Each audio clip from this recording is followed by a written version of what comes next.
Hey guys, welcome back to my YouTube channel. दोस्तों, कल हम लोगों ने आर्ट एंड कल्चर में किया था। क्या किया था?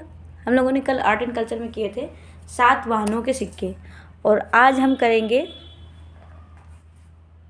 वर्धनों के सिक्के। क्या करेंगे हम? वर्धनों के सिक्के।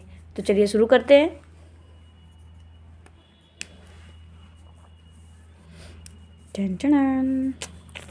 सॉरी।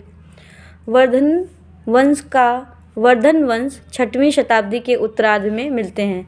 जो वर्धन वंश का उल्लेख है वो कहाँ मिलता है? 6वीं शताब्दी के उत्तरार्ध में मिलता है। वर्धन वंश का उल्लेख 6वीं शताब्दी के उत्तरार्ध में मिलता है। ठीक है। वर्धनों में सबसे शक्तिशाली राजा हर्षवर्धन थे। वर्धनों में सबसे शक्तिशाली राजा कौन थे? हर्षवर्धन। तो अगर आपसे पूछा जाए वर्धन वंश का उल्लेख कब मिलता है, तो 6वीं शताब्दी के उत्तरार्ध में मिलता है। और सबसे शक्तिशाली राजा कौन थे? तो राजा हर्षवर्धन वर्धन वंश के सबसे शक्तिशाली राजा थे। फिर क्या है? वर्धनों के चांदी के सिक्कों पर एक ओर राजा का सिर तथा दूसरी तरफ मोर की आकृति पाई जाती थी। जो वर्धनों ने सिक्के चलाए वो थे चांदी के, लेकिन उन सिक्कों पे क्या होता था? एक और राजा का सिर मिलता था।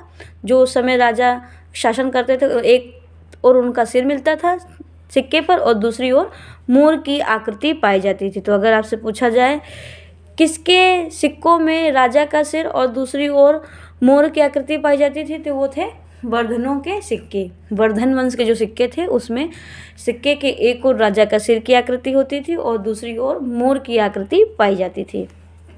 हमारा तीसरा पॉइंट है, हर्षवर्धन ने सिक्कों की तिथियां एक नए संवत की मानी जाती है। जो हर्षवर्धन के सिक्कों में तिथियां लिखी थी उसको एक नया संवत माना जाता है, या नए संवत की मानी जाती थी। तो हर्षवर्धन किसने अपने सिक्कों में तिथियों को लिखा? तो वो थे हर्षवर्धन। तिथियां किसने लिखी? हर्षवर्धन ने। फिर क्या है? संभवतः 606 ईस्वी में उनके राज्याभिषेक से आरंभ होते। ये कब से आरंभ हुए थे सिक्के? 606 ईस्वी में जब उनका राज्याभिषेक हो गया तभी से सिक्कों पर तिथियां लिखी जाने लगीं। जब राजा हर्षवर्धन का संभवतः राज्याभिषेक हुआ 606 ईस्वी के पास, उसी के बाद सिक्कों में तिथियां लिखी जाने लगी। मैंने इनका छोटा सा एक डायग्राम भी बनाने की कोशिश की है कि एक सिक्के के एक तरफ राजा का सिर, ड्राइंग को माइंड मत करिएगा। ये देखिए, ये एक तरफ राजा का सिर मिलता था और दूसरी ओर मोर की आकृति कुछ इस तरह से मिलती थी। तो इसमें कुछ ही इम्पोर्टेंट पॉइंट है।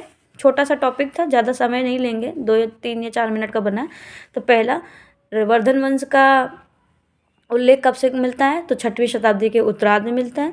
वर्धन वंश में सबसे शक्तिशाली राजा कौन थे? तो वो थे राजा हर्षवर्धन।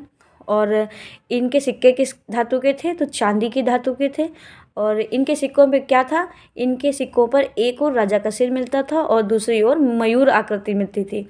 संभवतः जब हर्षवर्धन जी का राज्याभिषेक 606 ईस्वी के पास हुआ, उसी के बाद से इन्होंने अपने सिक्कों पर तिथियां लिखना चालू किया, जो नए संवत की मानी जाती हैं। ठीक है। तो मैं उम्मीद करती हूँ कि छोटा सा टॉपिक आप लोगों को पसंद आया होगा। तो प्लीज़ चैनल को लाइक करें, कमेंट करें एंड शेयर करें।